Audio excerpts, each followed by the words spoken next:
A surprise full of hearts. Valentine's Day is coming soon. My big sister and I want to show our mom and dad that we love them. First, we will make a giant card with red paper and pink glitter. I will write I love you in my best handwriting. Then, we are going to make breakfast on Saturday morning.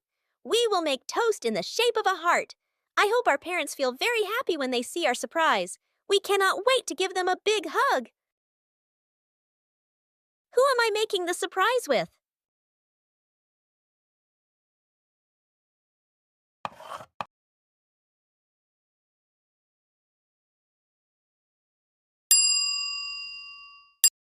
What is special about the toast we will make?